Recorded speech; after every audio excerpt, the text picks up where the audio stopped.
Powered by Righteous Media.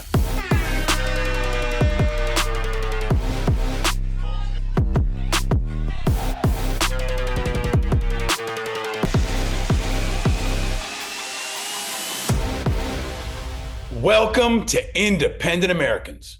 Welcome to episode 318. I'm your host, Paul Rieckhoff. President Mayhem is back. And now is most definitely a time to stay vigilant.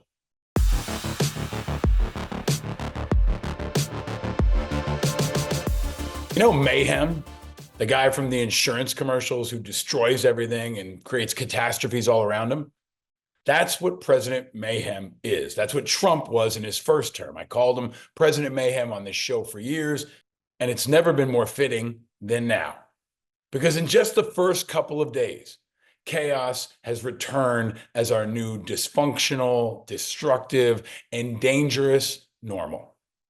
There's a huge difference between tearing something down and rebuilding it better and throwing a hand grenade in the middle of it and blowing it all apart. And that's what we've seen already in just the first couple of days of this new Trump administration. And I'm going to reel off a number of examples before we get to our excellent guest. Dan Lamothe, Pentagon and national security reporter from the Washington Post, is back on the show for a record 6th visit. He's almost got as many as Tom Brady, which is his home football team. But he's going to break down what this first couple of weeks inside the Pentagon have been like. We're going to talk about Pete Hegseth. We're going to talk about troops on the border. And we're going to talk about the national security stories that you're not hearing about, that you should be hearing about. The great Dan Lamothe is back, and he's going to help us break it down. And for you Patreon members, he's going to take you inside the Pentagon, tell you his favorite room, tell you what security is like there, and give you an insight into what it's like to be a Pentagon reporter. So stay tuned for that. But first, now is the time to stay vigilant. And let's kick it off with my top topics.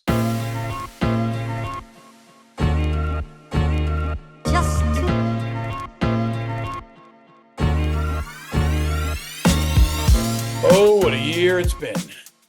And it's only the first month. President Mayhem is back. And I don't think there's a better example of the kind of mayhem we're going to have to expect than his overnight move to pause all federal grant and loan disbursement across the entire country. This means everything from home loans to small business loans, impacting millions and disrupting our economy and creating tremendous consternation, confusion, and panic all across America. This is what blowing things up looks like. Radical, damaging, and confusing for millions, with so much unnecessary stress on regular Americans. You don't have to shut it all down on one day's notice in order to conduct a review of the federal government. Now, there's no word on how and if veterans grants and loans will be impacted, just as an example, so stay tuned for that. But just 24 hours later, right before I recorded this, they've now walked it back and they are rescinding their radical and reckless order to pause all government loans. So now, psych, it's not really happening. But what is happening is the mayhem. President Mayhem is back. And this is what he does. Every day, a new self-inflicted national scare or crisis. This is our new normal. And it's by design. And our enemies are celebrating. Don't think that Kim Jong-un and Vladimir Putin and any number of other enemies think that this is bad for them.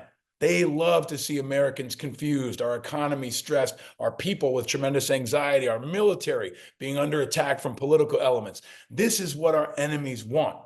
And this is what our enemies are celebrating. A topic I've got to dig into that we've dug into on this show for months, and it's right straight in our wheelhouse at the intersection of national security and veterans issues.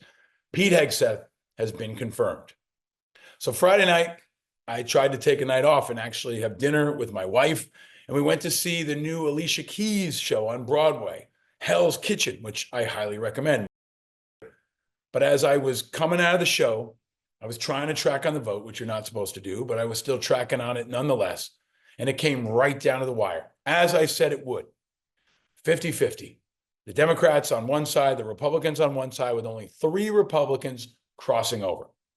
Susan Collins of Maine, Lisa Murkowski of Alaska, and Mitch McConnell of Kentucky. Now, we didn't know where Fetterman, the Democrat from Pennsylvania, was going to go. We didn't know if Joni Ernst would switch sides, but I knew it could come down to one vote. And that's exactly what happened. And that Friday night was a dark night for America, for our troops, for our national defense, for our integrity, for our allies, and for our future. And a dark night that will ensure there are many more dark nights to come. On Friday night in America, partisans, loyalists, and cowards outnumbered patriots. And all Americans are less safe now because of it. And have no doubt, our enemies are celebrating as they confirmed the most partisan, extreme, unqualified, and disqualified candidate we've ever seen for Secretary of Defense. This is a tough one because of the compromises to our integrity. And this is going to take a chunk out of the soul of our nation that we can never get back.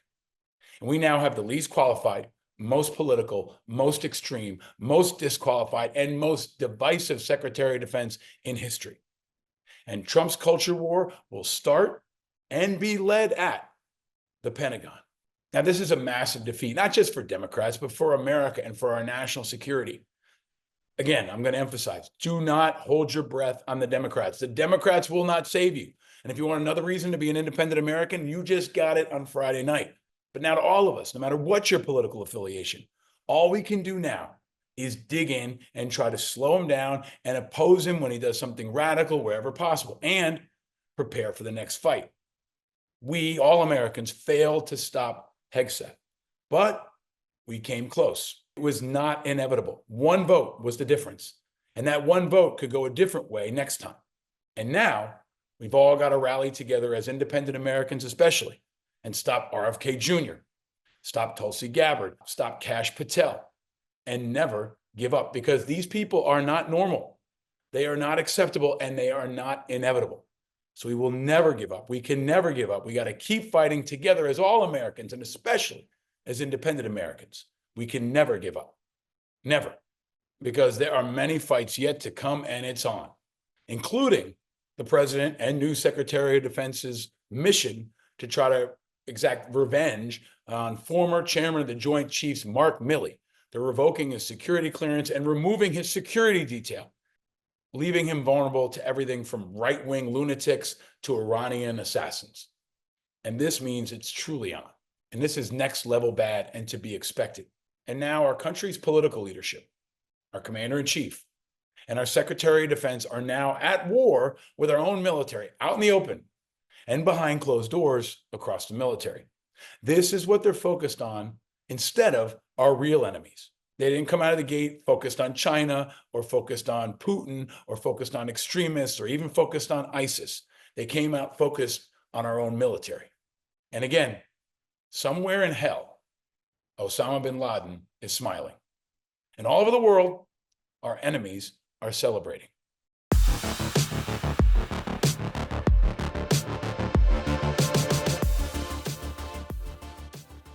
There are many fights yet to come, especially since Trump decided to let 1,500 insurrectionist criminals back on the streets. Now, in case somebody thought this would have no downstream effect, in case people thought that they were just going to go out and become model citizens, there's two stories that got almost little to no attention by most of the media. So as we talk about January 6th and the emancipation of these so-called political prisoners, let's talk about the real truth of what's happening in America around just two of them. This is something that is not on your radar, but should be. Here's what most of the media is going to cover. One of the guys pardoned for his participation in January 6th was shot by Indiana police last week. One of the guys who got pardoned was shot by deputies after he racked up 4 Indiana cases between the January 6th riot and the Trump pardon. This is the kind of people that they let go. Matthew Huddle was 42 years old. He faced multiple pending motor vehicle cases at the time of his death, each of the 5 charges stemming out of Lake Superior Supreme Court in Indiana. The most recent case opened in 2022, months before his January 6th arrest. Online court records have shown that there were many more. The Hobart, Indiana guy, 42-year-old Matt Huddle, had an extensive history of driving offenses date back to at least 2005 with an intoxicated driving related conviction. The patterns continued through 2019 with his guilty plea of operating a vehicle as a habitual offender. So while the deputy was trying to arrest him, an altercation broke out between the two and ended up in the deputy's shooting huddle. Police investigation said that Huddle had a firearm at the time of the traffic stop, which he was not supposed to be carrying because he has a felony. But this is what happens when you release convicted criminals. And actually, it can get worse. A Houston man who was pardoned for his January 6 crimes is now wanted for online solicitation of a minor. Andrew Take was released from federal prison in Colorado on January 20th, despite a request from the Harris County DA office to hold him on a pending state warrant. Take got more than 6 years in prison for assaulting police officers with bear spray and a whip-like weapon during the insurrection on January 6th, and he got let go. According to court documents, Take is accused of pursuing a sexual relationship with an individual he knew to be under 17 years old via an online messaging service. The case was still pending before the Harris County judge when he was arrested by the FBI in 2021 for his actions on January 6th, and he got let go. So this is far from over, but it's bad for our democracy. It's bad for our national security. It's bad for law and order that Trump and his crew seem to care so much about. And listen to this from Capitol Hill, January 6th hero and cop Michael Fanone, when he reacted to the pardon of Stewart Rhodes, one of the founders of the Oath Keepers. Yeah, I mean, this is what I would say to Stewart Rhodes. Go fuck yourself. Trump's wasted no time waging a culture war now empowered by Hegseth on the Pentagon. Just in the first 24 hours, he threatened to issue a trans ban, banning transgendered service members from the military. He's gutting and attacking the military's DEI programs. And by the way, he's reinstating service members who were discharged for refusing to get the COVID vaccine. And let's break this part down. So troops refused a lawful and direct order, and then were removed from the military. Now what Trump wants to do is bring them back into the military and give them 4 years of back pay. So all this for violating and refusing a lawful and direct order. You want to see what chaos looks like? Celebrate an environment where troops can just do whatever they want, including refusing a vaccine after we get vaccines all the time in the military and it's required. This is what a culture war and the politicization of our Pentagon is going to look like. And this is just the beginning. Also, just the beginning, somewhere around 1,500 or more active duty troops are now headed to the border with Mexico. I'm going to get into that a lot more deeply with the great Dan Lamothe in just a second. But these are active duty troops from the 10th Mountain Division and the 82nd Airborne Division. They're headquarters units, which means kind of command centers. They're going to do things like logistics. There are also military police units. I was a military police soldier when I was enlisted, and this is kind of in line with their mission, but they do not have arrest power. So what are they going to do? They could be doing checkpoints. They could be moving transportation units. They could be doing security on sites, and we'll have engineering units down there. They're already there doing things like setting up barriers and laying concertina wire. Exactly the kind of mission that Marines and 82nd Airborne troops are excited about. They joined to jump out of airplanes and kill bad guys. They did not join to be deployed to the southern border to stand out in the desert and roll concertina wire for Trump's latest political charade. But that's what this is. It is all about optics. So here it comes. And like so much else that he's doing right now, it's all about optics and politics, not about national security. If Trump wanted to increase the manpower at the border, he could do it with guard units of law enforcement. But the 82nd Airborne and the 10th Mountain Division is like a macho show of force. It fulfills a campaign promise, and even more troublingly, it opens the door to him using federal troops more extensively, domestically, nationwide. This is how it starts. And Congress, and in an ideal world, a reasonable Secretary of Defense, has to set and hold guardrails now. America cannot allow President Mayhem to use our troops as a political prop, or even worse, a political weapon. Also, maybe below your radar because so much other crazy shit is going on, but here in New York City, there was something that happened that was a particular note. We're used to seeing celebrities pop up here in New York, folks who have their makeup and their hair done and want to get on TV. But this week, a different kind of celebrity showed up. New Homeland Security Director, Kristi Noem. In the early morning this week, during an ICE raid in the Bronx, Kristi Noem decided to ride along, complete with the whole cosplay bulletproof vest and the whole deal, and it's ridiculousness, and it's all for show. Having her, along with her entourage and her photo crew and her glam squad, are just about the last thing that these agents need on a raid, especially here in New York. She's just in the way for the photos and the clicks. And remember, it's all for the optics. It's not normal, and it's downright ridiculous. Finally, one more thing that's below the radar. You've probably heard about Trump's national hiring freeze. What you haven't heard a lot about is how it's hitting the Department of Veterans Affairs right now. And my sources have been sharing memos that have already gone out. I've posted them on my social media. You can check them out on Instagram and on Blue Sky and others. But job offers to new employees that have a start date of February 8th are now being rescinded. That means some folks who've already moved to new cities with their families, doctors, nurses, counselors, people who moved across country to start a new job at the VA and serve our veterans, are having their job offers rescinded. Recruiting is also stopping, and open job postings are being pulled from websites like USA Jobs. Now, this is more mayhem. It's throwing a massive hand grenade into the largest healthcare system in America that serves millions of vets. It's already hurting morale and retention, and it's going to hit recruiting at VA pretty much forever. I've heard from so many of our friends that are feeling this very personally. It's reckless, it's stupid, and it's intentional. And this is how you drive people out of the VA and make sure they don't want to work there, which for many people in the Trump administration has always been the plan.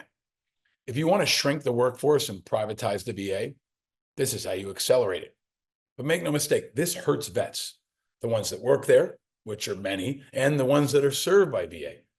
And this is just the start, so stay tuned and stay vigilant.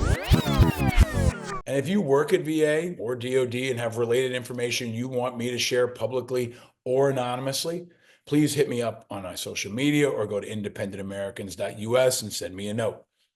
But my friends and many others in the federal government are also getting these memos about DEI, and I posted an example of that. They want a list of names. They specifically said, give us a list of your colleagues who've been associated with DEI. Now, if you don't realize it, this is an extremely dangerous and destructive way to approach this. Asking VA employees to broadcast and turn each other in. This is how you destroy morale and how you turn a workforce against itself. And I've warned all along, Trump will try to begin his culture war and loyalty purge of the government on the Department of Defense and the VA. They're the largest workforces. They're the biggest budgets, and they're most likely to follow the rule changes. They're the most powerful and, of course, the most symbolic. The change that's already happening inside DOD and VA is radical and it's fast. And all Americans, especially independent Americans, should be concerned and pushing back however we can legally and peacefully. One of my friends who sent me this document from inside also sent this note. He said, dark clouds are moving in there, but there are plenty of real patriots around. And that is true. So my thanks, my salute, and my support to all of the real patriots that are continuing to fight for what's right, upholding the Constitution, and putting our country, our national defense, and our veterans ahead of politics. Stay strong and stay vigilant. There's a guy who's back, a guy we've covered, a guy I told you would not go away. I don't think because of copyright issues I can play Crazy Train, but you know who I'm talking about. The man himself, Bobby Kennedy Jr., is back front and center this week. I told you he'd never go away. Bobby Kennedy Jr. just continues to morph to get power and should continue to not be trusted. He's a ridiculous and dangerous nominee to be the #1 leader for our health in America, and he cannot be trusted. Let me just put it this way. Any public figure that went from Democrat to independent to diehard Trump Republican in the span of just 1 year cannot be trusted about anything. Just ask his family, who's called him reckless and dangerous and a predator. This nomination, like Hegseth's, is not normal, and it's not inevitable. We've only got to get one more vote against than we did with Hegseth, and we can stop Bobby Kennedy Jr. and put our national security, put our national health, put our children, and put our future first. All senators who care about the health and the integrity of our nation should vote no. Now, if you're new around here, I have more every week in my weekly segment on News Nation TV with Connell McShane. You should check that out Wednesdays in the 3 o'clock hour. And most weeks in the 4 o'clock hour, same day, Wednesday, I'll join Nicole Wallace on MSNBC. So if you're not on YouTube and you want to go back to conventional TV, check that out. I'll also be sure to post it on social media and at independentamericans.us. Before we get to our excellent guest, Dan Lamothe, some good news, because we're short on it and I want to share it when I can. Hamas has released 4 hostages as part of the ceasefire deal agreement with Israel, and it's noteworthy. Finally, some good news, some very good news. Karina Ariev, age 20, Daniela Gilboa, age 20, Nama Levy, age 20, and Liri Albak, 19, are all finally home in Israel. They're soldiers, they're daughters, and they're heroes. But it's important to remember, Hamas still holds 91 hostages, including 3 Americans and the bodies of 4 more Americans. So in the midst of everything else happening in America and the world, we can never forget those hostages and never forget them and their families. We've got to continue to fight to bring them home now and to continue to combat Hamas and support the civilian people in Gaza and everywhere else that's affected. We have to do it all. Yes, it's hard, but that's the high bar that our children and our future requires. All right, folks, if you're new here, I also tell you all the time, when things are getting crazy, like they are right now, and the mayhem is all consuming, look for the helpers.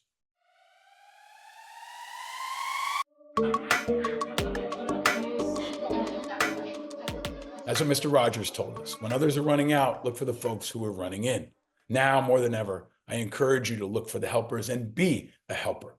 You can hit me up on social media or on our website and tell me a helper that's inspired you, and maybe I'll share it on this show. Hey, and we've got a voicemail set up that you can leave us messages, and maybe I'll play them here on this show. So go ahead and call us. Here's the number on your screen. Save it, put it in your phone, leave me a voicemail, tell me where you're coming from, what you like about the show, what you don't, and tell me if you're seeing a helper out there. Just give us a shout, let us know what you think about the show and who you want to see coming up. We're going to continue to be your place for national security, veterans issues, and the independent movement. Finally, here's a couple of Rieckhoff's recommendations. Every week, I try to give you something that can add a little levity, a little power, a little spice, a little happiness to your life. Now, in this one, I'm going to break it down and keep it really simple. My biggest recommendation this time of year, especially, sunshine. Yep, sunshine. I'm not Huberman. I'm not going to talk about all the great ways you can do ice baths and everything else, which I also recommend. But he does have one recommendation that I've been living by for the last couple of months that's really helped. In the beginning of the day, as soon as you can after you wake up, try to get some direct sunlight. Just try to stay near a window if you can't get it. Be in the sun just for a couple of minutes and let it soak into your body. It'll help you feel alive. It'll help you feel healthy, and it will help you sleep better. And if you can't find direct light for some reason, even getting indirect sunlight and getting light from other kinds of light sources in the beginning of your day will set you off right. There's a lot of darkness in the world. We got to continue to find the light and to share it.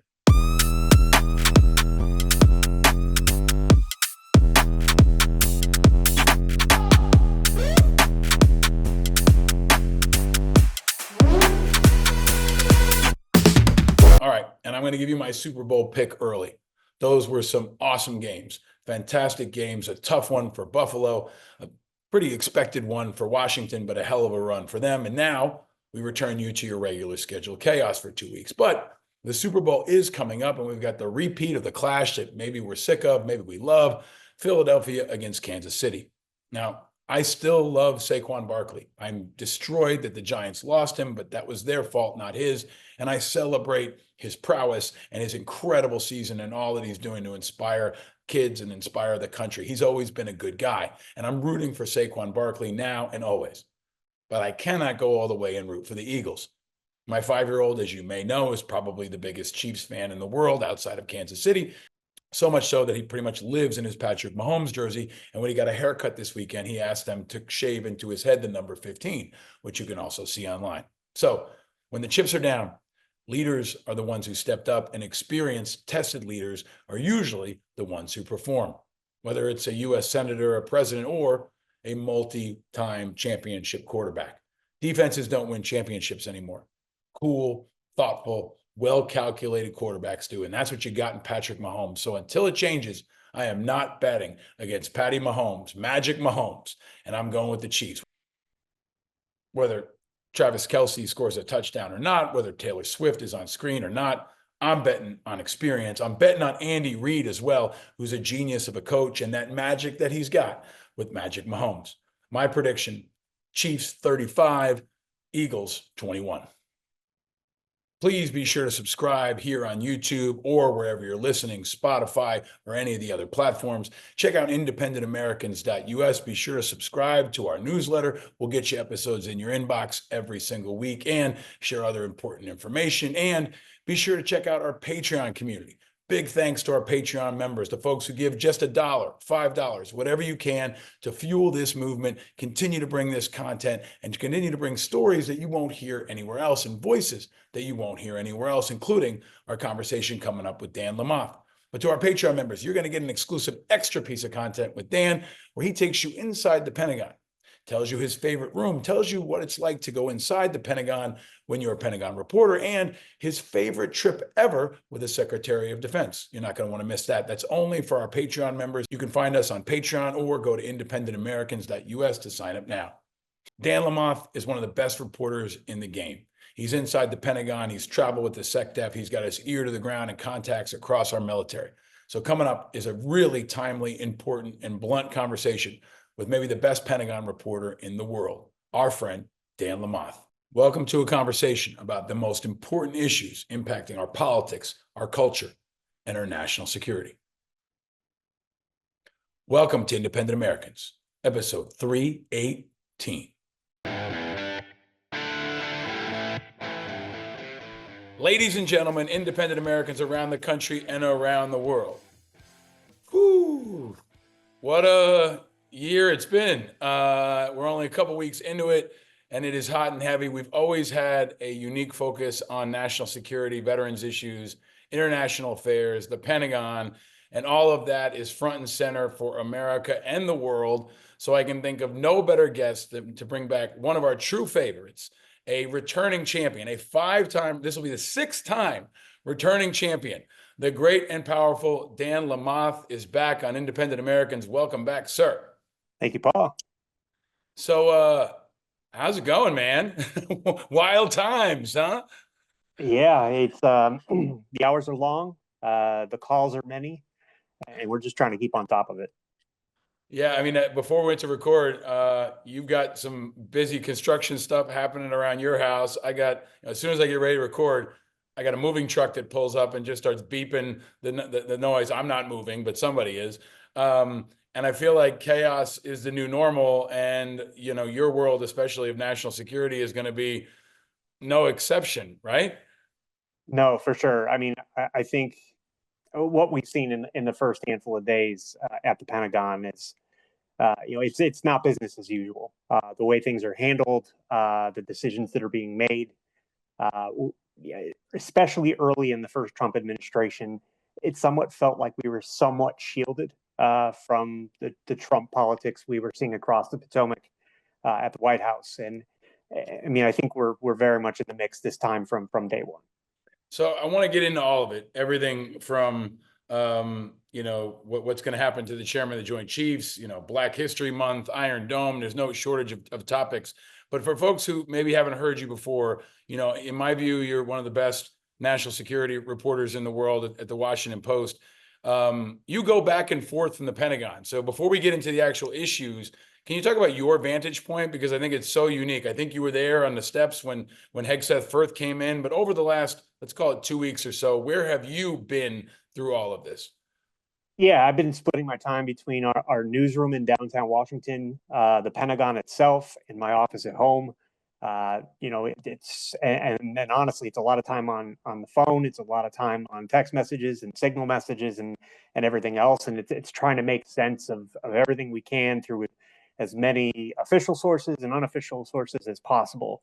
I'm collaborating with my reporter colleagues who cover Homeland Security and other agencies that we occasionally collaborated with in the past, but it's very much looking like it's going to be a regular, relationship at this point. I mean, we got to be talking to the DHS side of the house on a daily basis right now. Because they're so overlapping and integrated in a way that's never happened before? Or is it also an issue of bandwidth? Because is it all hands on deck because the zone is being flooded so much that there's so much news to keep up with? I think there's some of that too. I mean, I think that's very obviously the strategy is, they came in with a plan to announce, 11 billion things in the first 3 weeks. So you're trying to make sure that all of the things that should deserve attention gets that attention, even if it's not the day or hour that it's announced.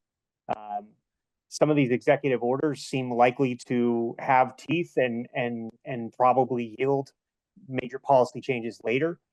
Some of these executive orders are going to be hard to pull off, and sorting through what's what, and what's going to require the Pentagon policy machine to also move later. You mentioned Iron Dome. I mean, that's a discussion that's been had on and off for years. Something that Trump raised in different terminology during his first term. There is a fair discussion to have about additional missile defense and defense against hypersonics and things like that. But whether or not that ultimately looks normal or very Trumpian, I think we're waiting to see that. So I don't want to skip past an important question I always ask every guest. I always ask them, where are you and how are you? But I want to ask you that in terms of this environment, right? Because how you are, Trump called the press the enemy of the state. You are covering these most important issues. There's an attempt to elevate new news, sources that have never been elevated, like Breitbart and Daily Caller, that the White House is now putting on par with the AP and the Washington Post. But can you talk about how are you as a reporter, and what's the atmosphere like for people, especially who cover these most important issues?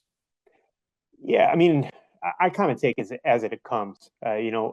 Whatever it's going to be, it's what it's going to be, and I'm not going to be the only one who's struggling with that.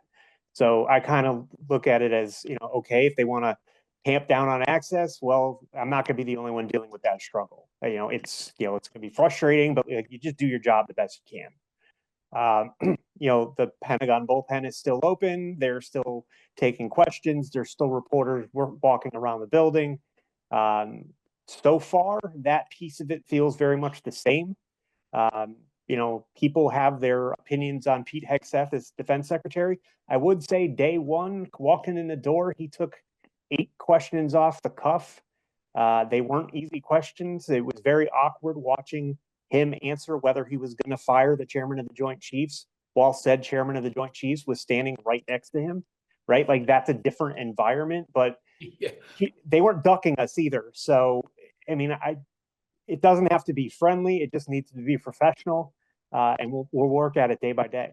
They also weren't answering you, right? Like, I mean, they weren't ducking you, but Hegseth is skilled in a number of ways, and we see that now on full display in his ability to kind of take questions all the time and not give you any answers, right? And I think the awkwardness of all of this is really important too. But we've had Barbara Starr on the show before, who talked about how she was targeted by the Trump administration. Is there a fear of being accosted, right? Like, Jim Acosta is now out at CNN, but he's been consistently named by the president. You're at the Washington Post, which has had no shortage of controversy lately. Is there a concern among the Pentagon press corps, especially, that you will be personally singled out and identified in a way that will bring risk on you and your family? Yeah, I mean, I think it's always a concern. I mean, I think it's a concern more broadly. It's not just Trump, right? Like, I've had threats that were sent to me, from other very different political backgrounds that prompted me to call the police just out of due diligence before. So, like, yes, it's a concern. No, it's not a Trump exclusive concern. The environment is so toxic right now, and it has been for several years. I think where I'm waiting to see what happens is, so far these storylines have been pretty exceptional in terms of like what they're doing. But in terms of the way they've been handled, you want to announce additional forces to the border, or last week, I, and along with several colleagues, had various different details of what they're considering sending to the border at the Pentagon. Those were not official press releases. That was, good, shoe leather reporting that got a lot of that. That's the kind of thing that could have gotten a backlash, could have gotten a freak out, hey, you're ahead of the process, even though you're appropriately caveating that this is not a done deal. I didn't see that, that they didn't, clamp down or freak out or anything like that. They kind of just took it, which is the way it should usually be. The question will be, what happens when you've got some big scoop that they don't want out there? That's a wait and see at this moment. Yeah. Or a big scoop that they do want out there, right? Which is now, we saw just in the last 24 hours, it looks like, the scoop about the campaign against Milley. I'm being careful of my words here. You're always a true professional, but in my view, the full-frontal assault or persecution of Milley shows up on Fox exclusively, right? And that's going to be the case, I think, more often over the next couple of days. But let's rip through a couple of it. And I want to just start with the actual confirmation itself. It happened, 50-50 vote. I said it wasn't inevitable. It was the difference maker was the vice president, who, not lost on me, is also a veteran post 9/11 himself, that determined this vote, confirming another post 9/11 veteran to be the SecDef, but the most divisive vote we've ever seen. Give you talk about that vote? Because that kind of sets the stage for everything else. It's not like anything we've ever seen before in terms of its divisiveness, but can you give us your take on the vote and maybe how the Pentagon was seeing the vote?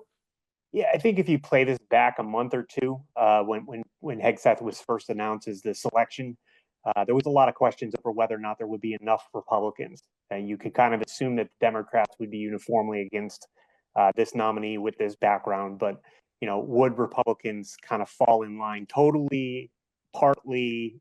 And there was like 6 or 8 names that I think people were sorting through. Where does Senator Tillis fall? Where does Senator Ernst fall?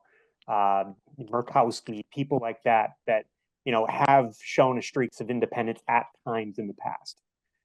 In this case, for me, as we got closer, despite all of the various scoops and all of the various, baggage that was kind of combed through, I think we ended up in a spot where it became pretty clear that the numbers were probably going to be there on party lines, even if a handful of Republicans defected to get it through.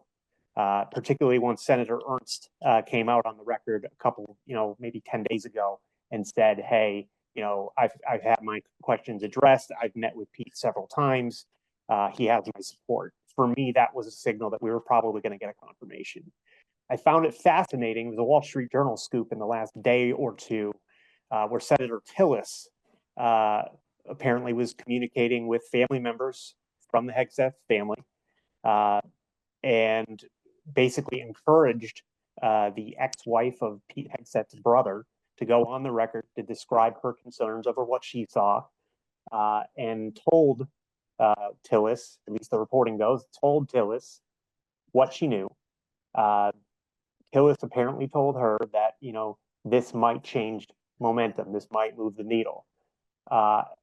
We saw Murkowski vote against, but at the end of the day, even Tillis voted in favor of the confirmation. So it was one of those, her name's out there, she's dealing with whatever she's dealing with as a result, and not even Tillis voted against her.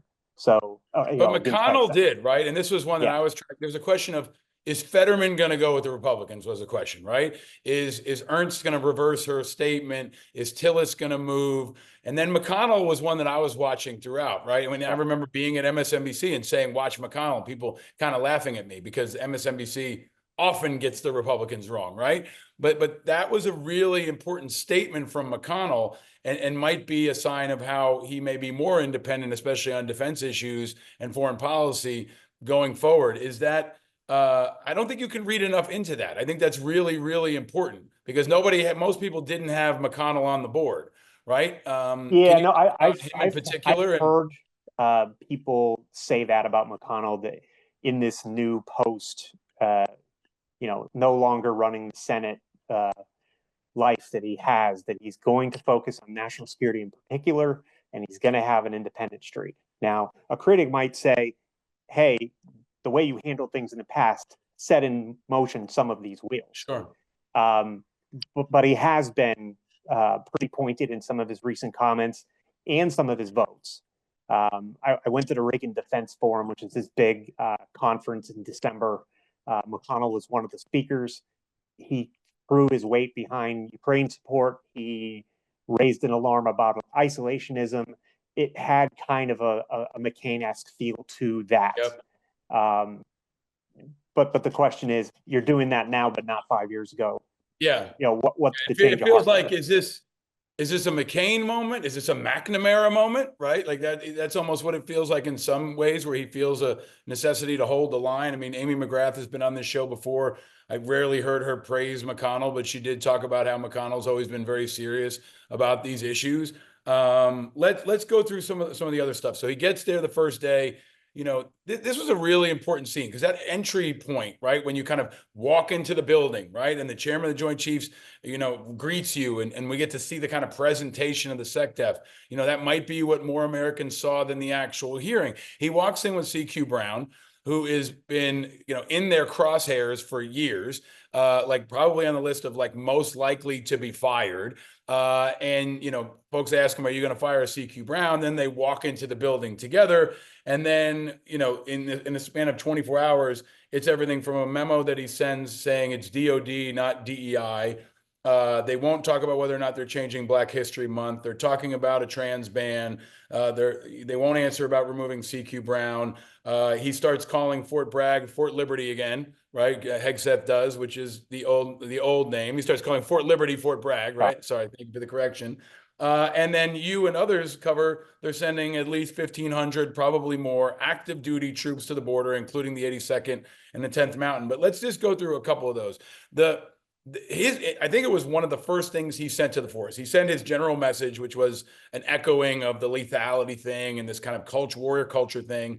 And then he sent something where it was literally like DOD, not like a cross in front of it, DEI.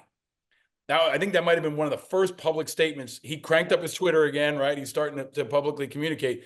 Can you talk about that? And my view, this is a sign that this is the culture warrior waging culture war on the Pentagon. And what he starts with is a reflection of his priorities. And he didn't say, hey, we're going to defend Ukraine. You know, they talked about the border a little bit, but he's saying DEI is enemy number one. Yeah, I mean, it's a different feel. It's a different focus. It looks like he's going to look down and in on a lot of personnel issues. You know, someone like you and I have had conversations and, you know, done reporting and paid attention to things like what the Army Combat Fitness Test looks like. That's not something that the Defense Secretary usually has on his short list of things to worry about. That's something that, you know, he's tweeting about or posting on X about today, right? Like this morning, he, you know, amplified a New York Times opinion piece that focused on that discussion. And meaning, just for folks who don't know, there is an Army fitness test for everybody who's in the Army. There's a male one and a female one, right? And it sounds like they want to make just one. Yeah, and they've had this discussion of how to score it and what to do with it. And I've had thoughtful discussions with people that fall all over the issue on that. You know, do you make it different? Do you modify different exercises? Do you score it differently? They've been struggling to figure that out for years, predating Trump. This is not a new thing, but it's going to get new attention. And you know, like you know, I don't know what they'll ultimately decide. I imagine it's probably going to be some version of one single standard. And I think the question becomes, is it one standard for certain jobs, for any job? Like how you go about the nuance is really where it's going to get thorny.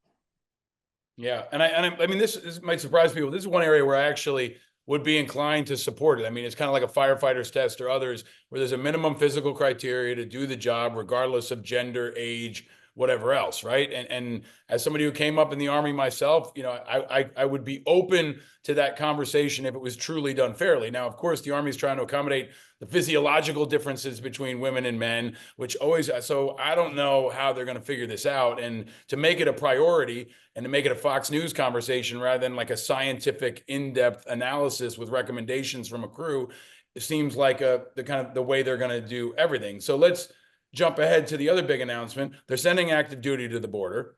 In my view, it's about optics, and it's treading on some very delicate ground that we've never treaded on before, at least recently.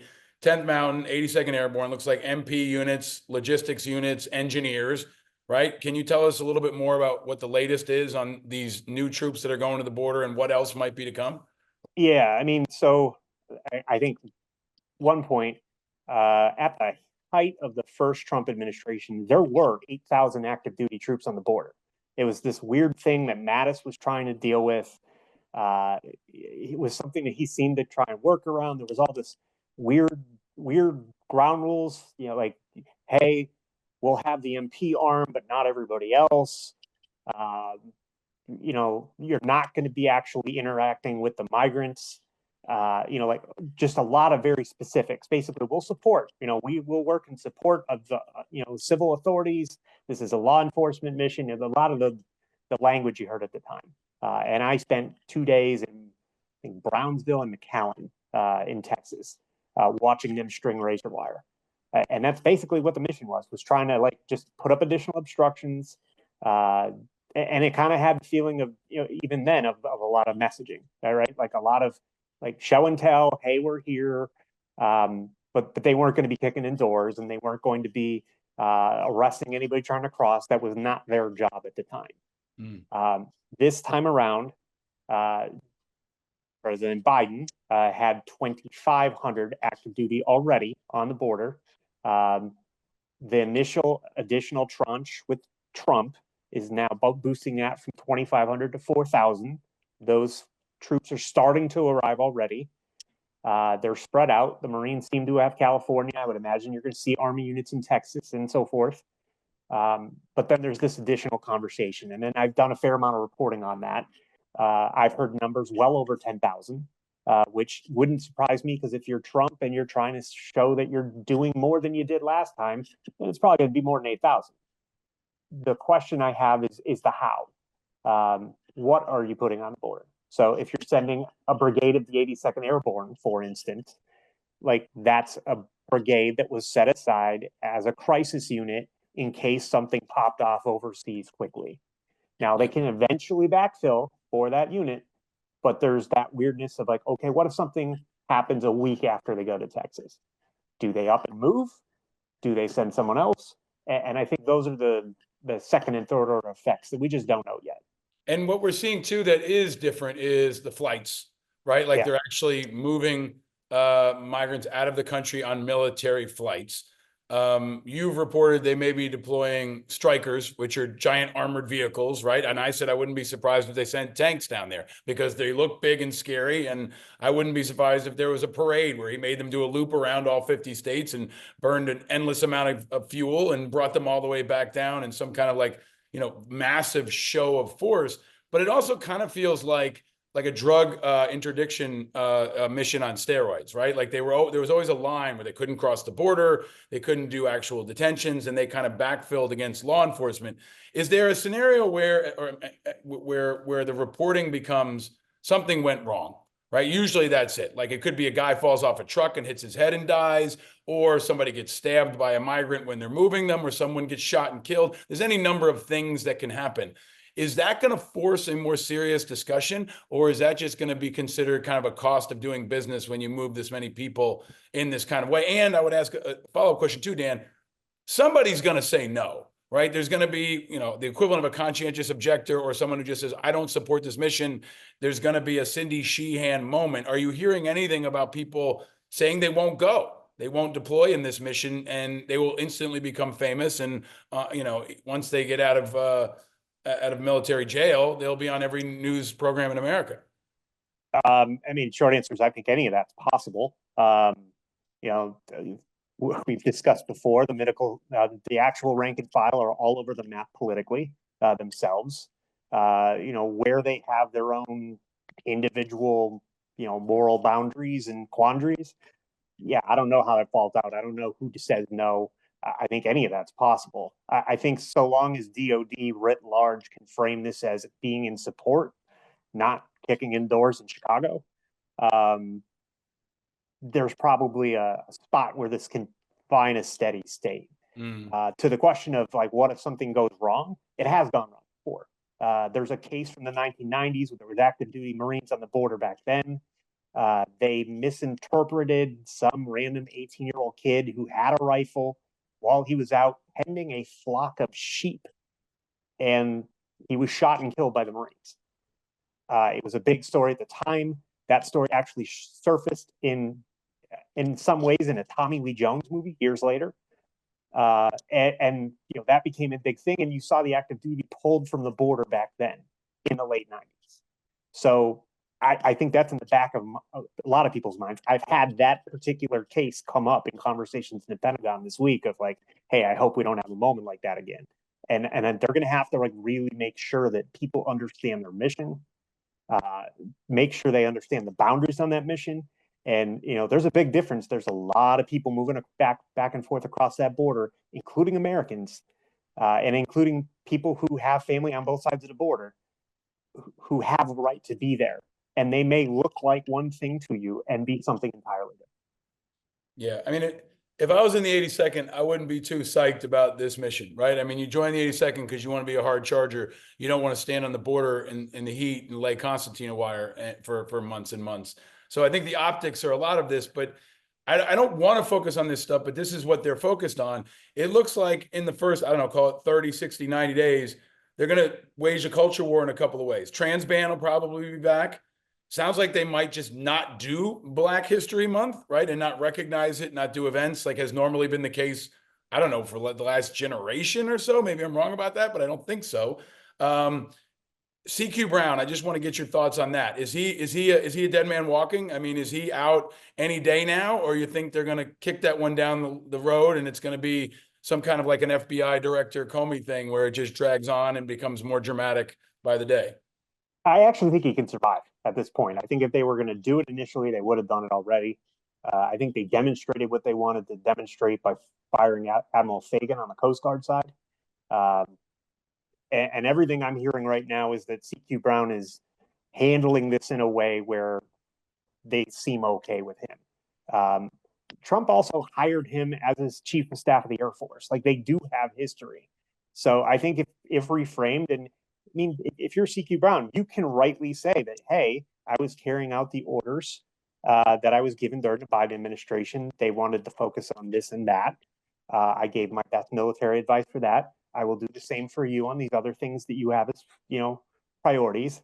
And maybe that can coexist. I mean, that's sort of the General Dunford model, where he was respected pretty widely and managed to stay out of major, ugly political battles. He managed to mostly just kind of stay a bit away from the spotlight and do the job quietly. That's very different than the way General Milley handled it.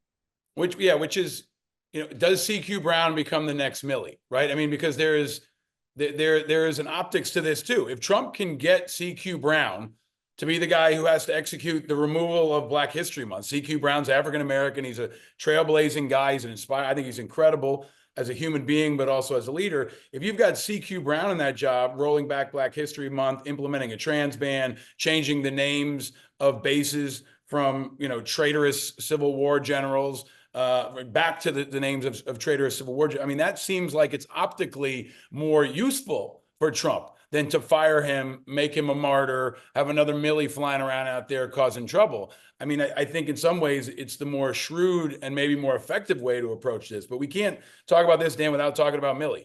I mean, in the last 24 hours, they've announced they're removing a security detail, despite the fact that the Iranians have threatened to kill him and John Bolton and others. This looks like our political establishment at war with our retired generals, which I don't think we've ever seen before. On a very basic tactical level, this guy has a lot of secrets, right? He has a lot of military secrets, a lot of military knowledge. I mean, I don't want him shot in the streets at a Walmart, right? I don't want, some kind of crazy Back to the Future scene where the Libyans snatch him up in a van. But I mean, when you remove this man's security detail, you are exposing all of us and all of our knowledge and secrets and visibility. I know those are extreme examples, but in this environment, after the president was shot, it's not out of the realm of possibility. So can you talk about the reaction to this? I mean, it has an obvious chilling effect. They're talking about taking his star. They want to make an example out of him. Can you unpack this from your standpoint and any new reporting you can share? Yeah. And so this is a Fox News scoop last night. It took me several hours to confirm this. And the initial public affairs apparatus did not respond. Like, we found other ways to confirm this story, which I immediately found as like, okay, this is already not business as usual. Maybe they'll get there, maybe they're still plugging in, but like that already isn't the way it's supposed to work. Now, step away from that. The security detail is already a concern. You've got the very real discussion of the Iranians seeking payback due to the killing of General Soleimani. That was something that occurred during the first Trump administration that Milley, seems to have agreed with, not just carried out, but seems to have been on board with. And there was a long discussion of General Soleimani and how he had taken actions and set things in motion that did kill U.S. troops. Like, this was a fair discussion to have. The how you go about it was another piece. There's also the concern of what kind of targeting Milley might get from the right flank of America. It's one thing to criticize the guy. That's fair, but it only takes one wingnut to do something that's dangerous, and that is a very real concern they have right now. The reporting's been out there about Milley installing bulletproof curtains and so forth and so on. Like, they have real legitimate safety concerns from multiple different parties. That's going to be something they have to worry about. What I was hearing initially last night is, well, he can get his own security. And I suppose that's true, but it certainly breaks a norm. And it certainly doesn't adhere to the service that Milley did provide over the span of basically 4 decades. Yeah, I mean, and the idea you can get your own security when you're the former chairman of the Joint Chiefs. I mean, yeah, there is some really great private security, but this is opening up also like so many of Pandora's boxes. And who's going to want to be chairman of the Joint Chiefs if there's a possibility that you could lose your retirement, you could be bankrupt, you could be physically intimidated, your family could be threatened. I mean, I just don't know if I can think of anything that's been this bad politically. Like, the politicization of the military here is what maybe concerns me the most. And maybe that's how I want to kind of bring it all back around if I can, Dan. I mean, the challenge here is that whether Trump gets what he wants or not, he's been banging and bashing on the military for years. Call it, I don't know, 6 years, 10 years. Hegseth, the same thing. They've shit on the military for year after year. And now at least the right trusts the military less, right? The institution has been weakened, and it used to be the institution that America trusted the most. Are there any conversations in the Pentagon about the long-term effects of this? Yes, they can argue they're going to get more recruiting. Yeah, they're going to get Fox News viewers, and they're not going to get people of color who care about Black History Month. I mean, it's going to become a very narrow kind of people more than ever before. But even more so, it just feels like the military is now a political chew toy on a level we've never seen before. Can you talk about if you hear concern inside the Pentagon and what kind of concern you hear about that in particular? Yeah, I mean, I had concerns raised with me by a retired 4-star in the last 24 hours. That was not Milley. Basically, just how did this come together? Who was basically who's behind this? They wondered whether it was the White House, whether it was the White House talking about it. And I was like, hey, top of my story, senior defense official. This is Pentagon side that is setting this in motion. Now, no doubt, President Trump is behind this, or at least standing behind this. But it does raise the concern of what's next, who's next. And there's a mix of things. They took down Milley's portrait on day one, made a big splash. I'm sure it could be perceived as disrespectful, but what was the actual tangible outcome? That was more of just a symbol. But when you start doing things like yanking a guy's security, what if the Iranians do get him? Well, just play out that as a possibility. What does that set in motion for the United States of America? Do we just take it? Do we have to do something to respond? What kind of bloodshed does that lead to? Like, there's the very real concerns there of like, what are the outcomes? And that, I think, is a discussion that they're not fully having at this most senior level. So it's kind of just like, well, they can deal with it. The discussion of whether to take a star, I found that fascinating and concerning in a couple ways. One, it's the Inspector General who's going to look at this, the Inspector General's office. That Inspector General's office is among the many that President Trump just targeted for firing. So you kind of wonder who's actually going to run this investigation. is this investigation going to be run on the up and up? Is the payback on this investigation, the way it actually reads when there's a report to deliver to the defense secretary, is that going to be kind of a watchdog, independent sort of feel to that report? And if so, it's probably going to say things like, yes, General Milley did contact China. Yes, we know President Trump freaked out about that.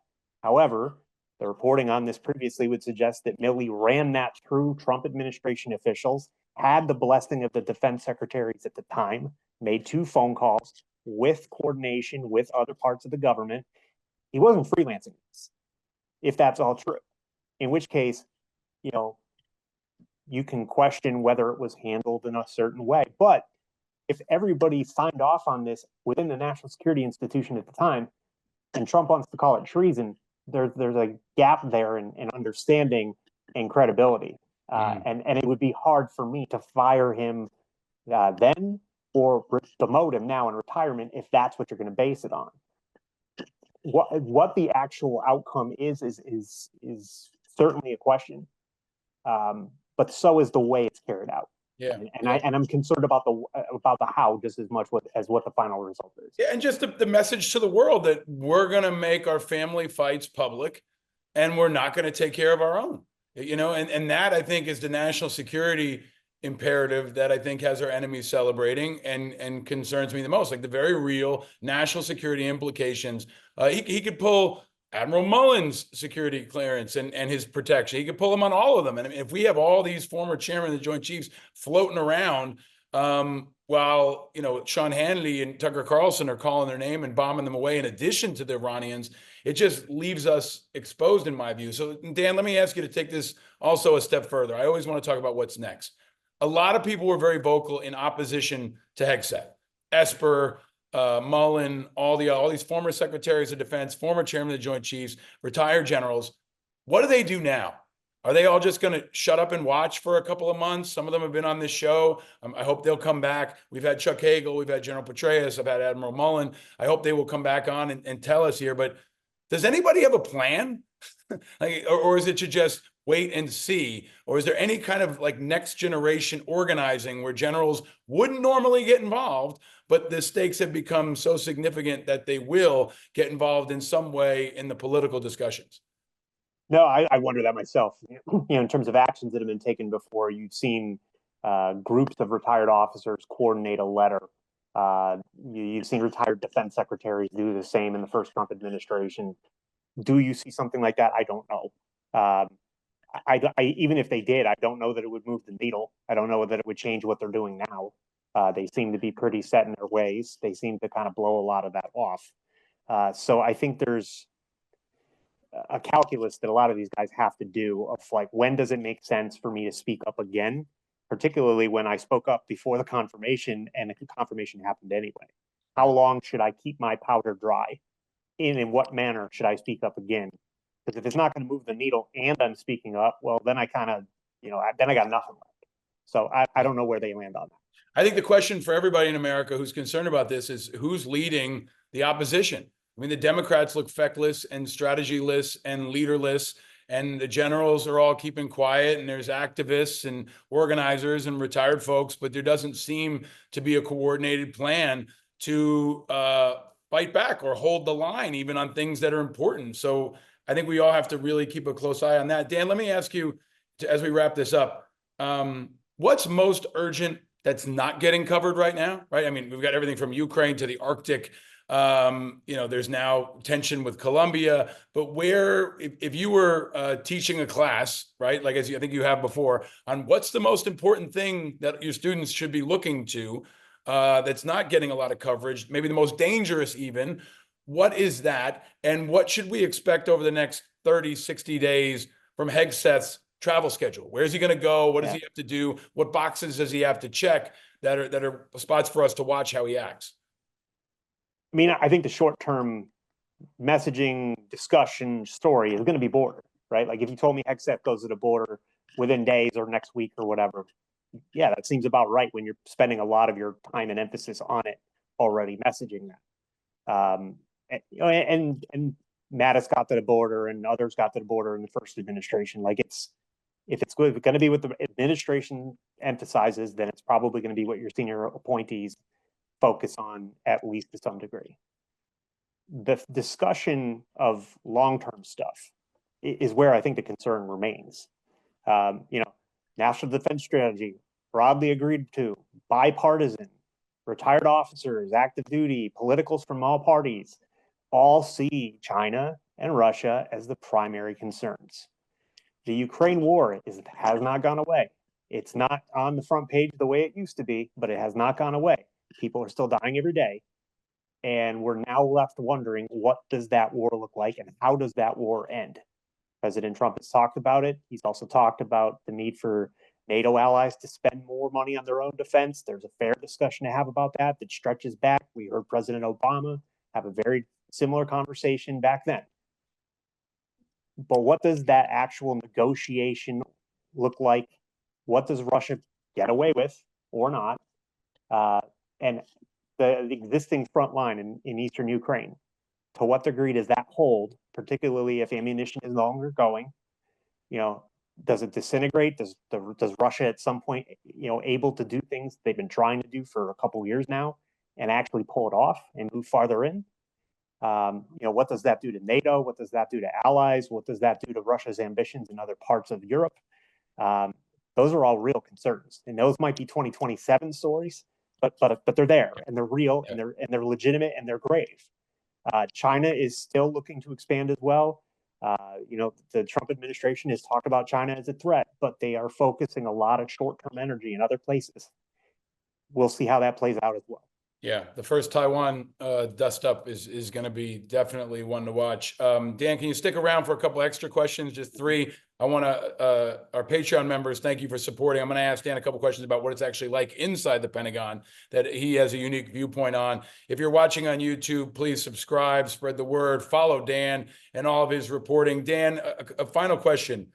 Do you think he's going to pull troops out of anywhere? We've got small numbers of troops in places that are significant, both as a lily pad and kind of politically, Iraq, Syria, small numbers. Do you think symbolically that Trump and Hegseth will, in the short term, or have they signaled that they're going to yank troops out of a place that will be of note? I don't know how short term, but I'll be surprised if they don't. It's what he did last time. He tried last time. Do you pull, for sake of argument, 30,000 troops out of Europe? Those are, I think, discussions that bear paying attention. What would that actually look like? What would that leave behind? Where would you put all those people? Those are real concerns. If you're going to send 30,000 U.S. troops home with their families, where are you putting them? So I think all of Dan, they're putting them on the border. That's where they're going to put them. They're going to put them on the border. Right. But if you're going to bring if you do haircuts and laundry, in the border, you're about to get a boon to your business because there's going to be a lot of troops headed your way, right? Yeah. Dan, I want to let you go because you got to run back to the Pentagon. Thank you for joining us again. 6th time. Before you go, I got one more. I promise. This is an alibi, as we say in the military. Who's your pick for the Super Bowl? Who you got, Chiefs or Eagles? I know you're a big sports guy. You must be devastated about the collapse of your Patriots.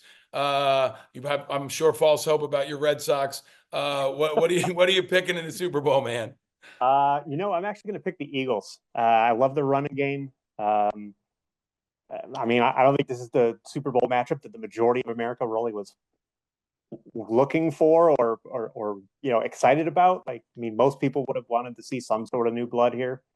I think the Eagles probably have the running game to get this done. But we'll see. For me, it's kind of a toss-up game. Buffalo would have been a lot more interesting. We are where we are, I guess.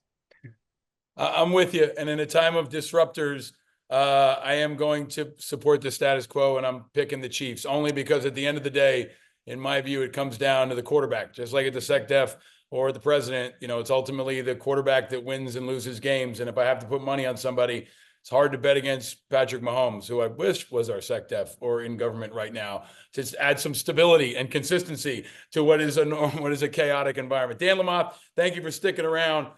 Keep up the great work. What you do is a tremendous public service, and you're a patriot, and we appreciate all that you do and all you sacrifice to bring us this important stuff, man. Stay safe out there, and thank you. Thanks for having me. Stay vigilant.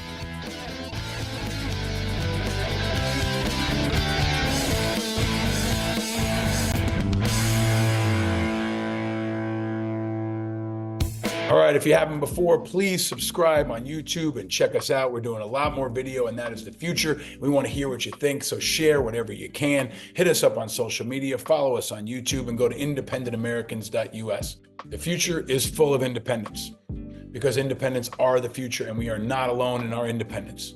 America might be more divided than ever, but we at Independent Americans and Righteous Media are working to change that, adding light to contrast the heat of all the other political, news, and cultural media you see out there. And if you're now among the 51% of Americans that are independent, this is your place. And if you're a Republican or a Democrat that's independent curious or just fed up with all the bullshit, this is your show. All are welcome. And we invite you to be a part of our movement and be a part of the solution. Because our independent movement is some hope for the future. Country over party, people over politics, busting up the status quo and fueling a new movement that spans all across our society. I hope you enjoyed this episode with Dan Lamothe. If you did, please share it far and wide and invite others to declare their independence. And stay vigilant, my friends, because eternal vigilance is the price of freedom. And hope is the oxygen of democracy, and it'll help you stay vigilant. And no, you're not alone in your vigilance. We're all in this together. I'm your host, Paul Rieckhoff. Thank you for watching, and thank you for listening. Down with Hamas, down with Putin, Slava Ukraine, and stay vigilant, America, especially now.